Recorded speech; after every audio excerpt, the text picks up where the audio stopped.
On continue la série non qualifiée. C'est passé l'offrande? OK, mais après les déclarations, il fait le cue. Mais allez-y, vous pouvez penser l'offrande.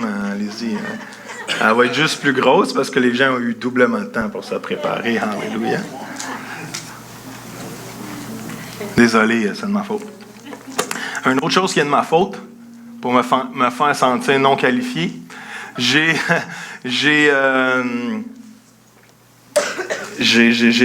mis le PowerPoint dans mon ordi ce matin, mais vu que c'est les vacances, j'ai pas emmené mon ordi parce que je voulais pas qu'elle me suive et j'ai pas laissé le temps de mon PowerPoint de se le télécharger sur le Dropbox. Alors, ils n'ont pas reçu mon PowerPoint ce matin. Alors, mon PowerPoint est dans ma maison, en train de pleurer sa vie parce qu'il ne sera pas présenté ce matin alors que j'ai passé une demi-journée hier à tout préparer, à vous avoir des photos extraordinaires.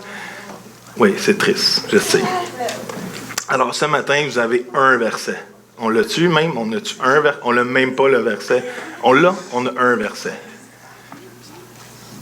Amen. Et vous avez une référence aussi. All right? Alors, vous allez redevenir des gens auditifs. Est-ce que vous vous rappelez les années 80?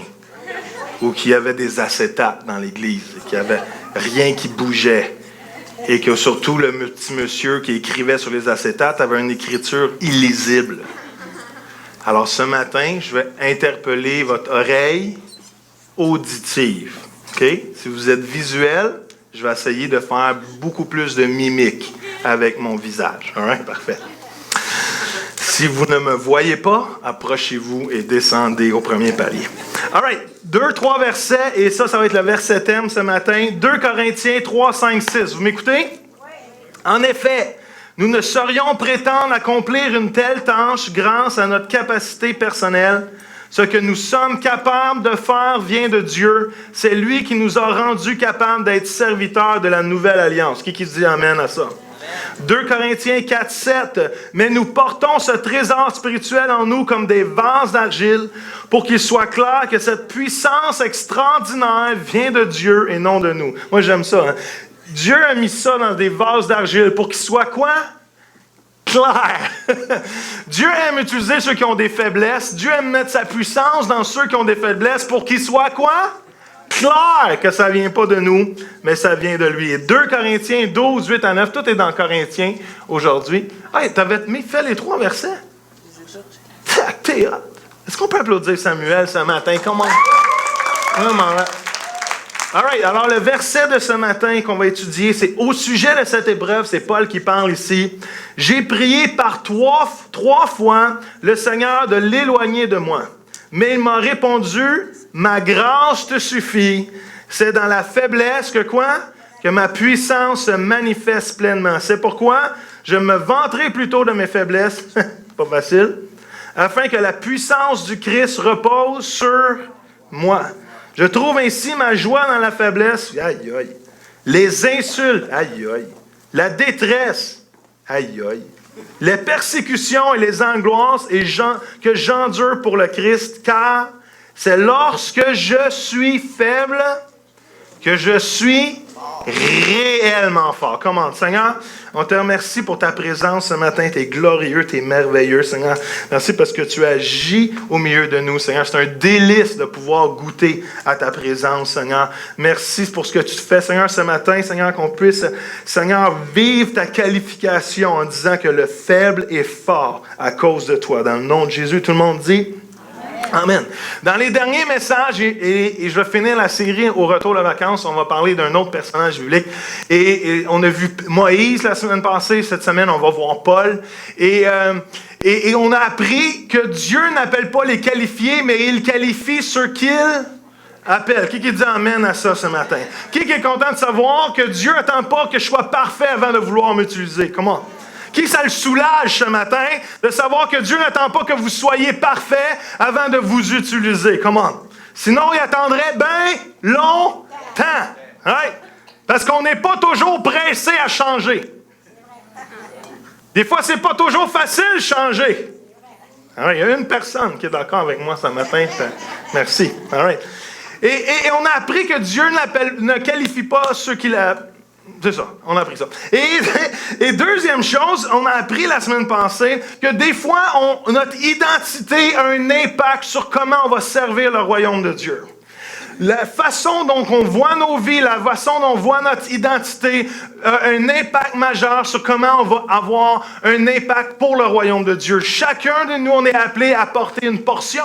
Une portion. Chacun de vous est appelé vous avez une portion, vous avez un morceau du casse-tête du royaume de Dieu et c'est pas à l'autre de l'emmener, l'autre doit emmener sa portion, mais c'est à vous d'apporter votre portion. Qui est d'accord avec ça ce matin? Dites à votre voisin, j'ai une portion. Pas une potion, une portion, all right?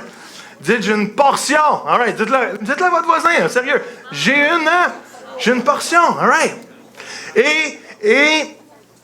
Et souvent, on s'identifie avec notre troisième mot. J'ai dit la semaine passée, il y a 2 semaines plutôt, j'ai dit que je suis, et souvent, le mot qui vient après je suis va être soit négatif, soit positif, mais c'est souvent ce troisième mot-là qui nous identifie. C'est ce troisième mot-là qui nous caractérise, et c'est souvent par ce troisième mot-là qu'on se sent qualifié ou qu'on se sent disqualifié. Et ce matin, je veux qu'on adresse nos faiblesses. Est-ce qu'il y en a qui ont des faiblesses ici dans leur vie? Par le lever de la main, en vous levant debout, en criant à haute...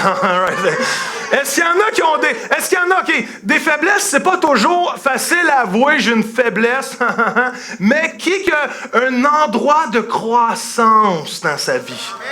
Hein?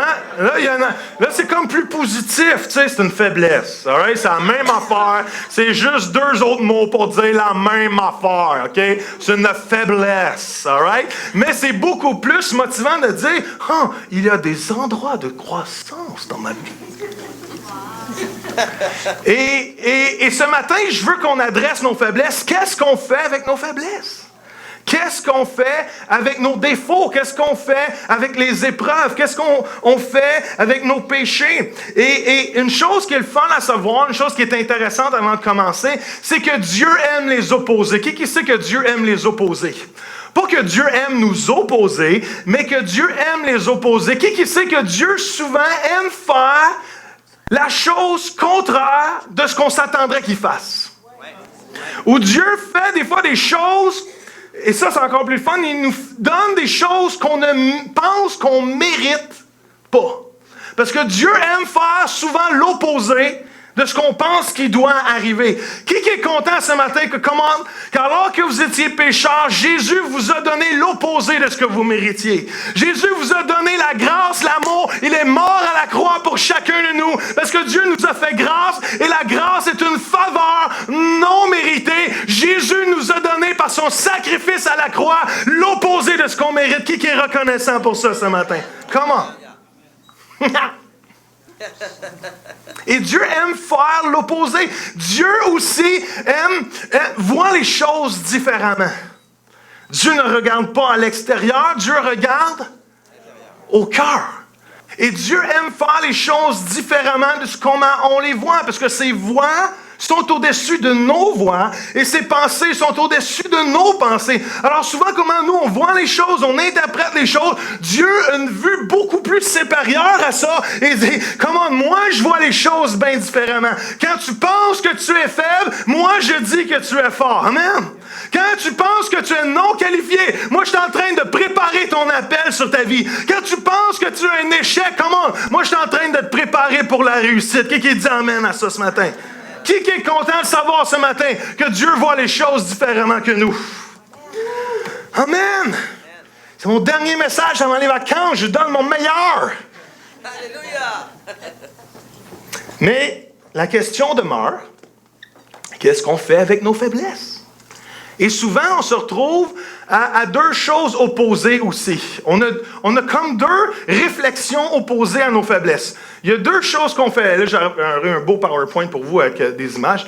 Mais soit qu'on les accepte, ces faiblesses-là, ou soit qu'on s'efforce de les changer. C'est souvent les deux réactions qu'on a en face des faiblesses. On est un peu comme M. Mini-Wheat. Est-ce que vous connaissez M. Mini-Wheat? Non, il y a juste moi qui est vieux. Et M. Mini-Wheat a un dilemme. Il ne sait pas s'il doit montrer son côté nutritif et bon au goût ou son côté givré. Est-ce qu'il y en a qui se rappellent de M. Mini-Wheat? Il y a juste moi qui écoute la télé. Et des fois, on est comme ça en tant que chrétien. Qu'est-ce qu'on fait avec nos faiblesses? Est-ce qu'on les accepte? Ou on s'en préoccupe et on les change et on s'efforce de les transformer et de changer de gloire en gloire? Qu'est-ce qu'on fait? Et on peut décider de les accepter, c'est une bonne chose. Même dans la parole de Dieu, il y a plein de versets qu'on pourrait s'appuyer dessus pour comprendre le concept d'humilité, le concept de s'accepter soi-même, le concept du contentement, le concept de réaliser de pauvres que nous sommes et que sans Dieu nous sommes rien et comment nous avons... nous avons besoin de Jésus, mais il me semble que d'accepter nos défauts, ça arrive en dessous de la barre de la puissance de Dieu de nous transformer. Vous êtes d'accord avec ça? Mais il me semble que ça n'arrive pas au niveau de tout ce que Dieu pourrait faire avec nos vies. Et il n'y a rien de mal de décider d'accepter nos faiblesses, mais il me semble que Dieu me dit qu'il veut me changer de gloire en gloire. Êtes-vous là?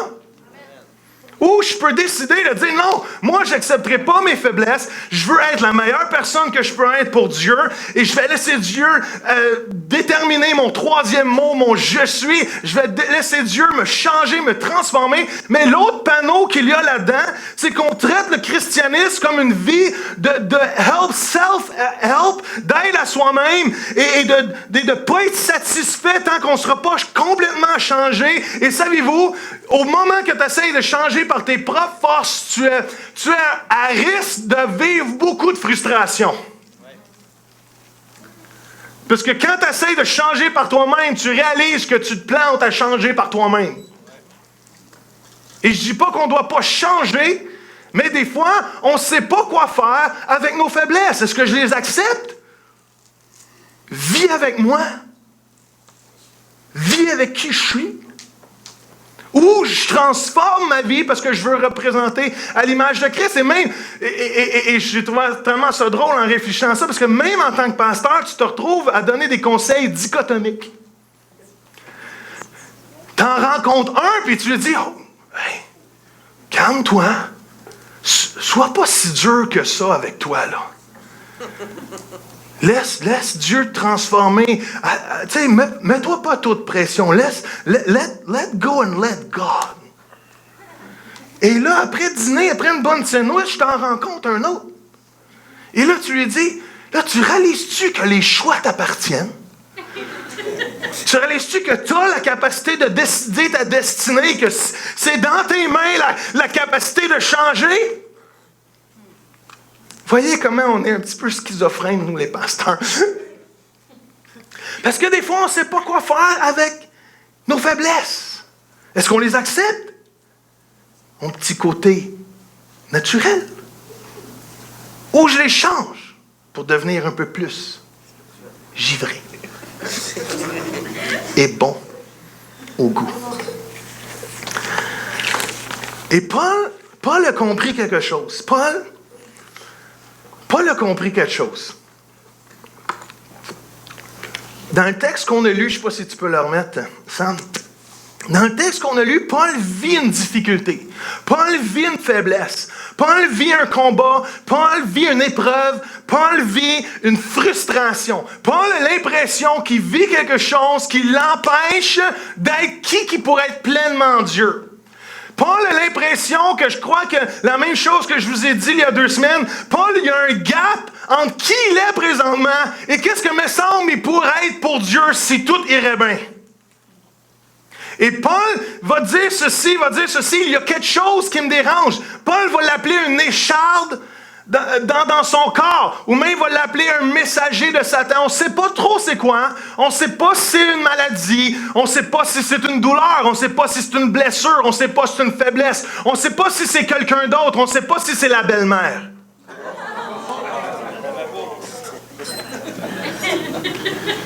Mais une chose est sûre, Paul est dérangé. Paul vit un moment de faiblesse. Écoutez, Paul, pas Paul. Paul, celui qui a écrit la majorité du Nouveau Testament. Paul, celui dont Dieu est descendu sur lui et l'a aveuglé, descend son cheval, révélation que Jésus est. Paul, qui a été le premier à dire, faut aller vers les gentils, ceux qui sont non-juifs, pour qu'ils connaissent le Dieu des armées, le roi des rois, le Seigneur Jésus. Paul a de la misère avec une épreuve. Paul est confus dans une épreuve. Paul a une faiblesse. Paul se sent pas fort. Le héros, le hot, le grand, le valeureux se sent faible devant l'épreuve, devant le combat. Et Paul, vraiment, a fait comme tout être humain a dû faire, il a vraiment essayé de s'en débarrasser par lui-même. Parce qu'après tout, Dieu nous a donné tous un cerveau. Allô? Ceux qui ont un cerveau répondent ce matin. Dieu nous a tous donné un cerveau, alors pourquoi qu'on s'en servirait? Pas! Alors je suis sûr que Paul a essayé de faire fuir cette personne-là. Paul a essayé de trouver des solutions. Et même Paul, arrivé au point que tout chrétien ferait, Paul a commencé à prier. Paul a prié pas juste une fois. Paul n'a pas prié juste 2 fois. Paul a prié 3 fois. Et connaissant le caractère un peu de Paul selon les Écritures, je crois qu'il y avait de l'intensité dans sa prière. Je crois qu'il y avait un plaidoyer dans sa prière. Je pense qu'il y avait un désir. Et savez-vous quoi? Aucun changement. Aucune réponse. Dieu vient, pas Dieu, mais ma faiblesse. Et Dieu ne change rien. Et il va lui répondre à la place. Il va lui donner une phrase un peu mystérieuse et nébuleuse. Il va lui dire, ma grâce te suffit. Et c'est dans ta faiblesse que ma puissance se manifeste. Ouais. C'est comme, tu sais. Paul, que quelqu'un qui l'acharne, il y a un écharpe dans le corps, il y a une maladie, il y a une faiblesse, il y a quelqu'un qui l'accarne, il y a un messager de Satan qui lui court après, et Paul prie d'être débarrassé de ça, parce que me semble que qui je suis, qu'est-ce que je peux être, ça me retient de devenir la paix, de devenir ce que Dieu m'appelle à être, et Dieu va lui répondre, petit pit, ma grâce te suffit, parce que c'est dans la faiblesse que ma puissance se manifeste pleinement. Mais il semble que c'est pas ça que Paul aurait peut-être aimé avoir comme réponse. Je ne sais pas pour vous, mais même nous, des fois, c'est pas comme celle-là qu'on voudrait avoir. Dieu, j'ai mal. Dieu, je souffre. Dieu, j'ai des faiblesses. Dieu, je pêche. Dieu, je tombe. Ma grâce te suffit. On aimerait plutôt que ça soit la réponse de Dieu. Oh! Je m'en occupe. Et qu'on voit Jésus au ciel. Mesdames et messieurs, problème dans 2 Corinthiens 12, mesdames et messieurs, les anges, on écoute les anges. Gabriel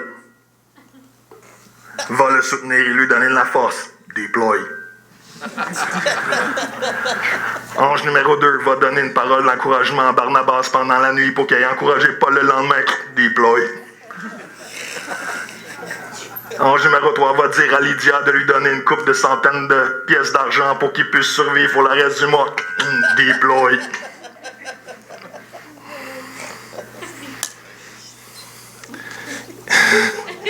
Et on pense que Dieu doit s'occuper de tous nos problèmes comme ça. Et excuse, dans 2 Corinthiens 12, ça allait pas bien, il faut que je m'occupe de toi. Je m'en occupe.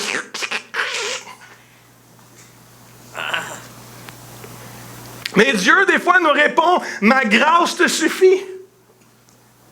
Et même si des fois, dans nos faiblesses, on aimerait que tout change, on aimerait être fort au lieu d'être faible, il y a un moment où que Dieu, ma grâce te suffit. Et Paul va réfléchir à ça, Paul va en venir à la conclusion, et ça, c'est vraiment bon.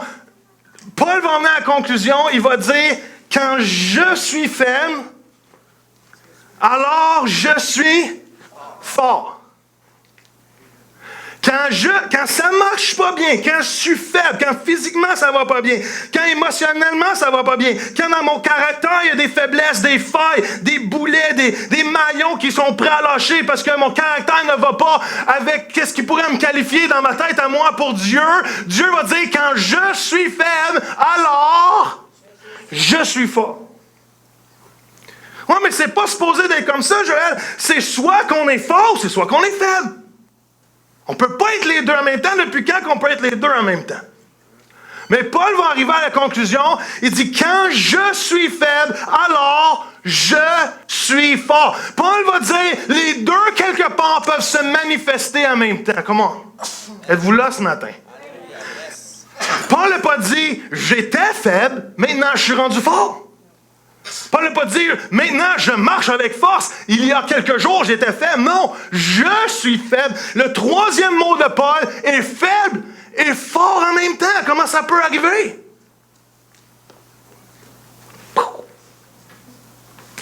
Paul va dire, je suis faible. Quand je suis faible, alors je suis fort. Je crois que quelque part, nos faiblesses et nos forces peuvent cohabiter, frères et sœurs. Amen. Trop souvent, on s'attend d'être parfait pour être utilisé par Dieu. Trop souvent, on s'attend d'être fort pour dire oui au Seigneur. Alors que Paul va dire, je ne vais pas bien présentement, je suis faible, mais quand je suis faible, alors je suis fort. Comment? Paul est en train de dire qu'à travers mes faiblesses, à travers qui je suis, à travers mes manquements, à travers mes fautes, à travers ma fatigue, à travers mes épreuves, je suis fort. C'est pas quand ça va être en arrière, c'est pas quand ça va être passé, c'est pas quand ça va être fini, c'est pas quand je vais être fort, je vais être fort. Je suis faible, mais je suis fort. Comment? Et quand on réalise ça, frères et sœurs, on se met en position pour être pleinement et fortement utilisé et rencontré par Dieu. Parce que Jésus a dit que c'est quand tu es faible que ma force va se manifester. Oh! Vous savez, est-ce que vous m'écoutez? Oui, ça vaut de l'argent, ça. Nos faiblesses ne nous disqualifient pas. Ils sont plutôt un portail. Non. Nos faiblesses ne nous disqualifient pas. Au contraire, ils sont une qualification et un portail pour que la puissance de Dieu se manifeste dans nos vies. Les autres sont là. J'ai-tu compris? Faut-tu que j'applaudisse? Un a compris, pas deux, pas trois.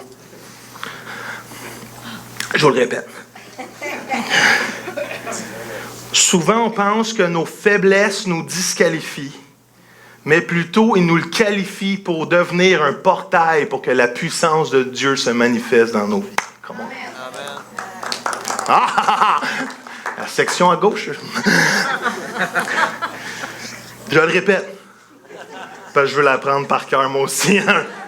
Nos faiblesses ne nous disqualifient pas, mais nous qualifient pour devenir un portail afin que la puissance de Dieu se manifeste. Comment? Ouais. Des fois, on pense que nos faiblesses nous disqualifient.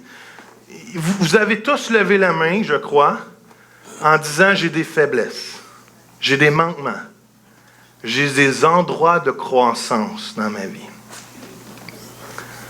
Et souvent, on va se taper sur la tête parce qu'on n'est pas ce qu'on devrait être rendu à être. Au lieu d'apprendre à, oui, accepter qui nous sommes, parce que ces faiblesses-là sont un portail pour que la puissance de Dieu se manifeste. Est-ce que vous savez que vous n'êtes pas une surprise aux yeux de Dieu? Vous n'êtes pas une surprise. C'est pas comme quand vous manifestez une faiblesse que Dieu va dire « Oh boy, j'ai manqué quelque chose ici. » Vous n'arrivez pas sur la scène et dire « Oh boy, j'avais-tu vraiment mis tout ça en lui? » Et des fois, on pense que qui nous sommes, présentement, nous disqualifie de qui nous allons être ou faire demain, alors que nous devrions apprendre à comprendre que qui nous sommes présentement, avec nos forces et nos faiblesses, et qui nous devons être présentement au moment donné, alors que Dieu nous change de gloire en gloire. Parce que trop souvent, on s'attend d'être avant de pouvoir faire. Dieu dit, hey, t'es pas une surprise pour moi. Et si tu te mets dans mes mains, si tu me mets dans le processus dans lequel je veux t'embarquer, je vais changer ta vie. Ça ne veut pas dire que Dieu ne nous change pas. Ça ne veut pas dire qu'on doit accepter, se résigner à être qui nous sommes et faire endurer nos faiblesses à nos femmes, nos enfants, nos maris, nos épouses, nos pasteurs, nos boss, n'importe qui. On ne doit pas se résigner à être nos faiblesses, mais on devrait comprendre que dans nos faiblesses, on a la puissance d'être changé et devenir fort en lui. Quand je suis faible, alors je suis fort. Comment? Est-ce que ça veut dire que je dois accepter mes péchés? Est-ce que ça veut dire que je ne dois pas changer? Est-ce que ça veut dire que je dois toujours rester le même? Non. Il y a beaucoup de versets qui nous parlent dans la parole de Dieu que le péché ne devrait pas être toléré dans nos vies. Qu'on devrait résister à la tentation. Qu'on devrait demander au Seigneur de nous libérer. Pourquoi? Parce que dans le sang de Jésus, on a la capacité de vivre sans péché. C'est pas seulement facile, mais à cause de son nom, à cause de son sang à la croix, Dieu nous donne cette capacité-là de repousser le péché. Alors, posez-vous pas la question, si une de vos faiblesses, c'est un péché, priez pas pendant 10 ans pour savoir si vous avez de vous en débarrasser ou pas. Dieu vous a donné la force dans le sang de Jésus pour de marcher dans la sainteté. Vous là ce matin. Mais souvent, dans le cas du péché, c'est plus clair, mais dans le cas de nos faiblesses, c'est pas toujours aussi clair. C'est pas toujours aussi noir ou blanc. Il faut apprendre à demander au Seigneur, est-ce que cette faiblesse-là, c'est quelque chose que tu veux utiliser ou cette faiblesse-là, c'est quelque chose que tu veux changer? Des fois, on pourrait traiter quelqu'un d'introverti comme étant une faiblesse. Mais aux yeux de Dieu, être introverti est peut-être une plateforme pour quelqu'un de rentrer dans son appel et de sa destinée. Comment on êtes-vous là le matin? Des fois, on va voir les gens extravertis comme étant une faiblesse. Mais peut-être que Dieu veut utiliser ça parce que Dieu nous a créés. Allô? Il nous connaissait avant qu'on soit même formés dans le sein de notre mère. On n'est pas une surprise. C'est pas comme si tes échecs, ou pas tes échecs, tes faiblesses, sont un échec de Dieu. Comme je l'ai scrappé, lui, le moule. J'ai pas eu le temps de l'écraser puis le refaire, mais j'ai échoué avec Jade. C'est pour ça qu'il n'y en a pas deux pareils sur la planète. Dieu n'est pas sûr. Est-ce que vous comprenez ce que j'essaie de rentrer dans votre tête? C'est que Dieu n'est pas dégoûté de vos faiblesses.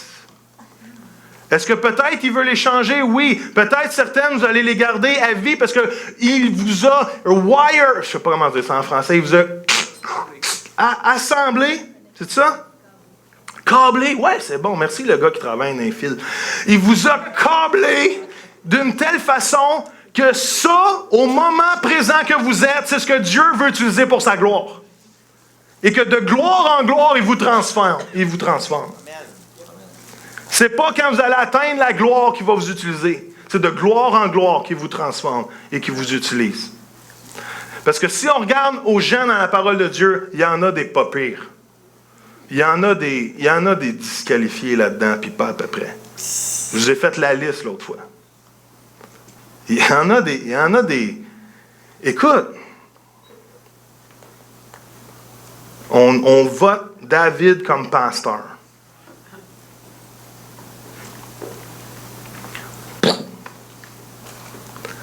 Il fait tuer le mari de l'autre, il couche avec, elle tombe enceinte, puis on le garde comme pasteur.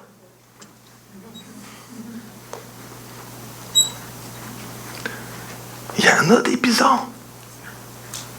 Samson, qui avait un problème. Une chance que les sites de rencontres n'existaient pas dans son temps.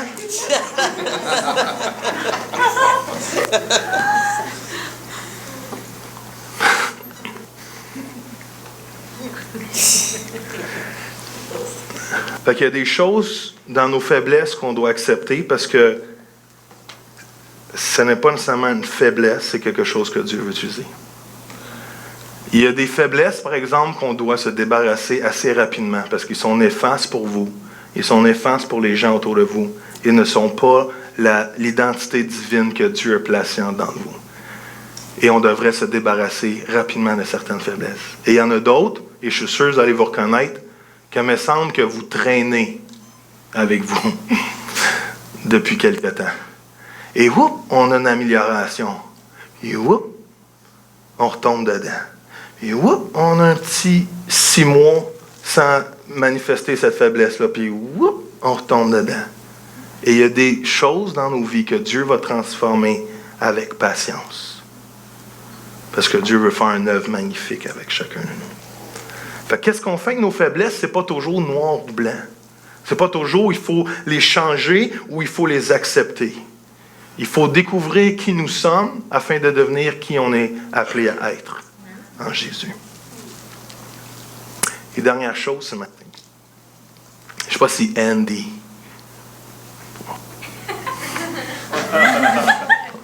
On a un code, moi puis elle. C'est secret.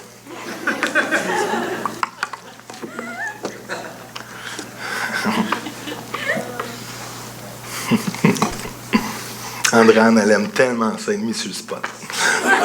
Tellement. C'est une de ses choses préférées. Mais c'est pas une faiblesse. Parce que peut-être Dieu veut l'utiliser. Elle veut utiliser elle, ça je sais, mais il veut utiliser ça.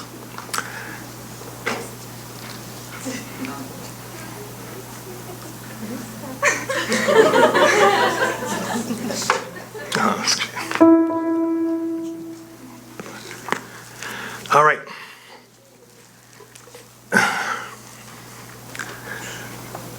Une chose que je veux vous encourager ce matin, c'est de recevoir le « Je suis » de Dieu.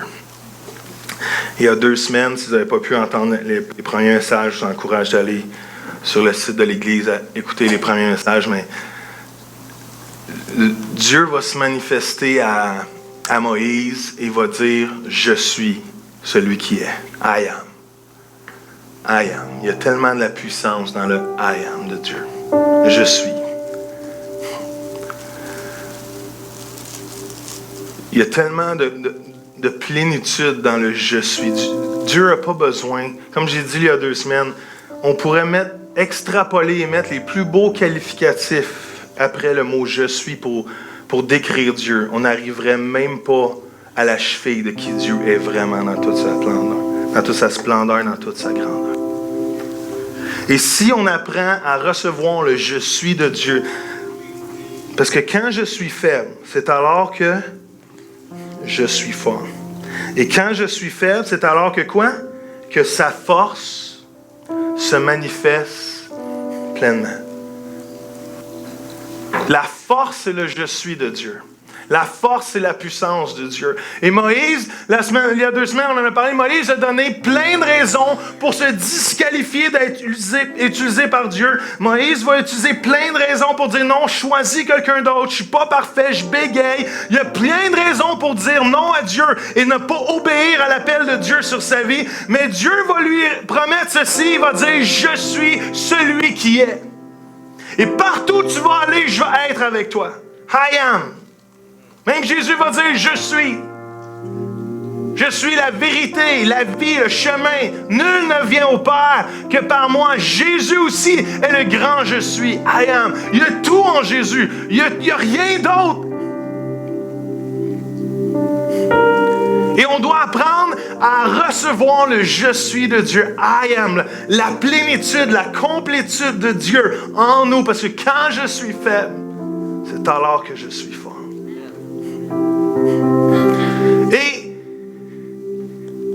Et même la parole de Dieu va dire, attention, et je veux vous faire voir un verset d'une façon différente. La parole de Dieu va dire, ne prenez pas le nom de Dieu en vain. Ne prenez pas le... Et ça, on a toujours compris ce verset-là, et je suis d'accord avec ça aussi, qu'on devrait faire attention comment on prend le nom de Dieu, comment on déclare le nom de Dieu. Et je suis d'accord qu'on devrait avoir un honneur envers le nom de Dieu, qu'on ne devrait pas l'utiliser dans n'importe quelle phrase ou dans n'importe quel mot. Je suis un peu dérangé par la nouvelle vague du « Oh my God ». Oh my God! C'est beau, oh my God! C'est donc ben laid, oh my God! J'ai faim, oh my God! Je suis plein, oh my God! Et on dit oh my God pour rien, pour des niaiseries. Oh my God! Oh my God que je suis tanné d'entendre oh my God! That's it. Puis je suis d'accord qu'on devrait faire attention. Et je suis pas à l'aise, J'espère que vous le dites pas. Si vous le dites, vous venez de m'entendre. Je suis pas à l'aise qu'on dise oh my God. J'exagère, là, je caricaturise parce qu'il n'y a pas de PowerPoint. Je suis pas à l'aise qu'on mette oh my God comme toute expression. Et oui, on devrait faire attention. Mais je vais vous faire un autre aspect que ce verset-là ne fait pas juste de dire comment je vais utiliser le nom de Dieu. Il dit plutôt comment je vais prendre le nom de Dieu. De prendre le nom de Dieu. Pas juste utiliser le nom de Dieu, mais comment je prends le nom de Dieu. Comment je l'applique à ma vie. Comment il est dans ma vie. I am. Je suis. Comment j'utilise le « je suis » dans ma vie? Et au Québec, on ne comprend pas c'est quoi vraiment l'idée de prendre le nom de quelqu'un d'autre. Au Québec, on garde nos noms de jeunes filles. C'était peut-être différent dans le temps, mais maintenant, on garde nos noms de jeunes filles. Mais beaucoup d'autres endroits sur la planète, on prend le nom de quelqu'un d'autre. Et un jour, le 31 août 1997, Madame Anna Vairogs, V-A-I-R-O-G-S, a vécu la plus belle journée de sa vie en prenant le nom de Dumaine. D-U-M-A-I-N-E. Et ce jour-là, on est devenu une personne. Elle a pris mon nom, elle a pris mon identité, elle a pris qui je suis, j'ai pris qui qu'elle était. Je suis devenu un avec elle, elle est devenue un avec moi. On était ensemble, on est un. On n'a pas fait un arrangement prénuptial parce que tu fais pas d'arrangement prénuptial quand tu as juste 50$ dans ton compte de banque quand tu te maries.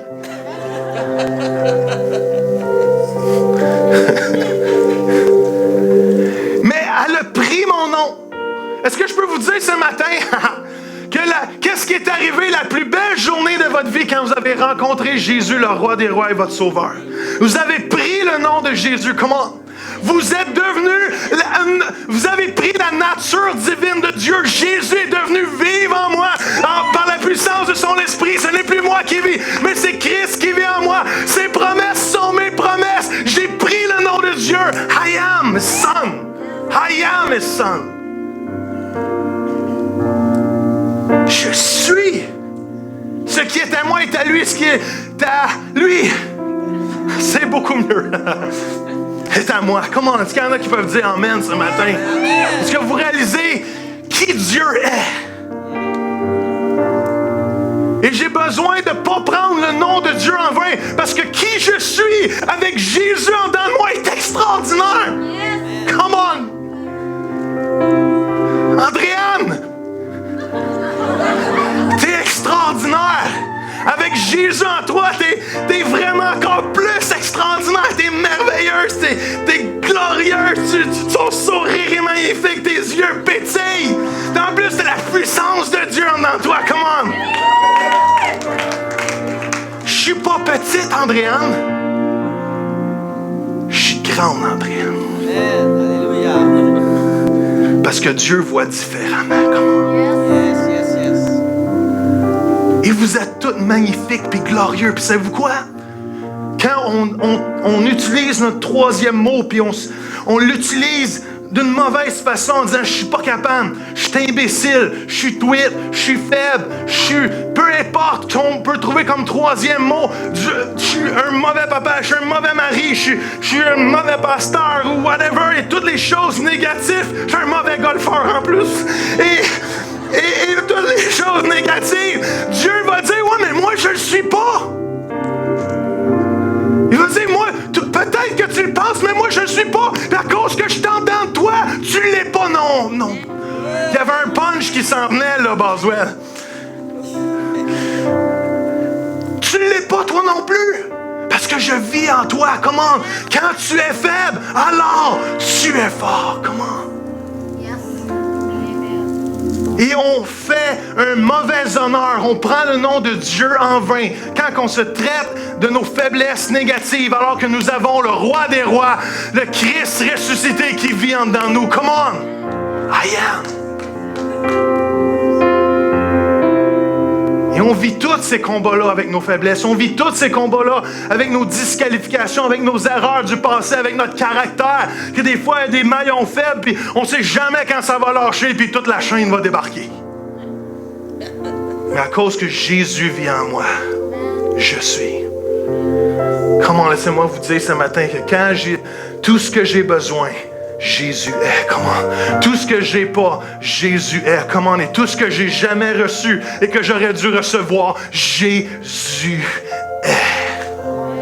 Come on. That good jump. Et je puis tout par celui qui me fortifie. I can do all things. J'aime ça en anglais. Through Christ. Ils le disent pas en français. Mais en anglais, I can do all things. Through Christ who strengthens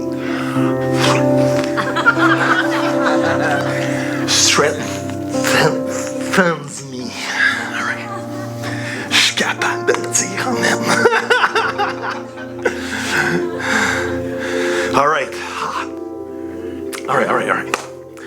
Est-ce qu'il y en a qui aiment la parole de Dieu? Ça, c'est juste la parole de Dieu, ça. C'est juste... Quand je suis faible, alors je suis fort. Vous êtes les deux en même temps.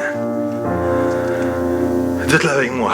Quand je suis faible, alors je suis fort. Ça existe. Vous avez les deux côtés. Est-ce qu'on peut se lever debout ce matin? En terminant, on pourrait juste se lever debout. Vous êtes dans la salle avec nous ce matin. Dieu, je veux juste te remercier pour ce que tu nous fais vivre ce matin.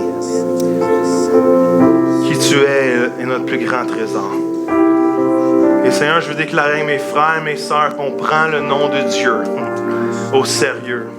Notre identité en tant que fils et que fille et qu'enfant de Dieu, c'est sérieux.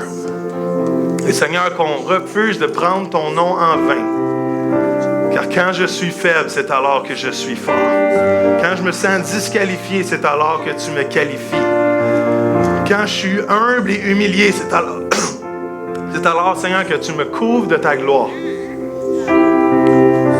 Et Seigneur, je reçois mes sœurs et mes frères, je reçois le je suis de Dieu ce matin. Je reçois ta pleine identité, Seigneur, dans ma vie. Ce n'est plus moi qui plus moi qui vis, c'est Christ qui vit en moi. Et Christ en moi est l'espérance de la gloire. Alors que tu me transformes de gloire en gloire. Seigneur, je te remercie parce que tu aimes tes enfants ce matin. Et Seigneur, on t'offre nos vies avec ses forces et ses faiblesses, sachant que nous ne sommes pas une surprise à tes yeux, mais sachant que tu prends soin de nous, que tu nous propulses dans notre appel. Et Seigneur, on refuse l'esprit de perfection sur nos vies, mais en même temps, Seigneur, on accepte le processus de transformation à travers lequel tu veux nous faire passer pour représenter ta gloire. Permets-nous d'être des Moïse qui descendent de ta maison et qui reflètent, Seigneur, que nos visages reflètent qui tu es, ta bonté, Seigneur. Dans le nom de Jésus, Papa. Amen. Amen. Est-ce qu'on peut applaudir Jésus ce matin? Come on. All right.